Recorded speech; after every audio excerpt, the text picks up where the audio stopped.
زړه مطمئن شي هر عمل نه عبادت جوړ شي ایمان هغه دی چې په ختم نبوت جوړ شي او سحر د خدای نفس نامه د محمد اخلما ټیک تر ماښامه زما هر کار سنت جوړ شي او پسینو ولیکئ نامه د مدینې د جانان پسینو ولیکئ نامه د مدینې د جانان د قادیانی په کور د شل زله قیامت جوړ شي د وخت نه څه 300 کلونه وروسته پاتې د وخت نه څه 300 کلونه وروسته پاتې دا خلک اوس هم پوهه په معنی د مینې نه دي او د کلي خلکو هسې بدنام کړي یو جانانه ډاکټر صاحب د کلي خلکو هسې بدنام کړي یو جانانه نور دومره ګورې پوهه په قصه د مینې نه دي او مجاز وي نو په حسن او خندا د چا دوکه شي مجاز وي نو په حسن او خندا د چا دوکه شي دا بعضې خو بیخي په فلسفه د مینې نه دي مننه مجاز وي نو په حسن او خندا د چا دوکه شي دا بعضې خو بیخي په فلسفه د مینې نه دي چې په نه خبره زر مره ورېږي دا ښه نه کوي مکاري لانجماري چې په نه خبره زر مره ورېږي دا ښه نه کوي مکاري لانجماري او په خبرو زما څه کوي اوده شه په خبرو زما څه کوي اوده شه ما له خوب راځي اوزګاري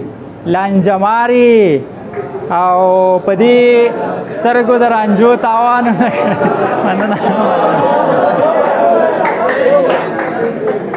په خبرو زما څه کوي اوده شه ما له خوب راځي اوزګاري لانجماري او په دې سترګو د رنجو تاوانو نه کړې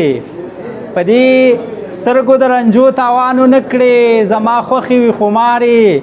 لانجماري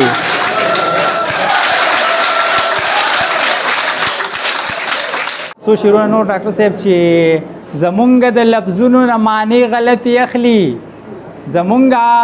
د لفظونو نه معنی غلطي اخلي دا خلک د سوچونو نه معنی غلطي اخلي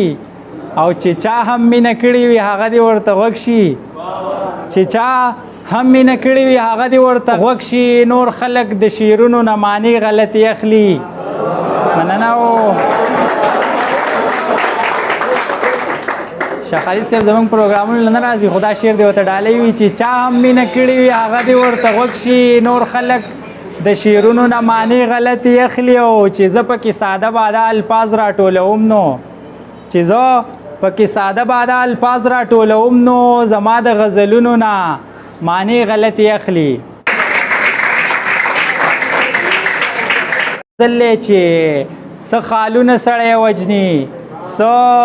خالونه سړی وجني څه خیالونه سړی وجني او څه د خلکو ناکړډۍ دي څه د خلکو ناکړډۍ دي څه غمونه سړی وجني د دې غټو غټو سترګو ګزارونه سړی وجني څه د خلکو ناکړډۍ دي څه غمونه سړی وجني د دې غټو غټو سترګو ګزارونه سړی وجني او دا غربت دی الله ورک کړي دا غربت دی الله ورک کړي دا آهونه سړی وجني د شاهین غرونه خوښیږي دا ښارونه سړی وجني د شاهین غرونه خوښیږي دا ښارونه سړی وجني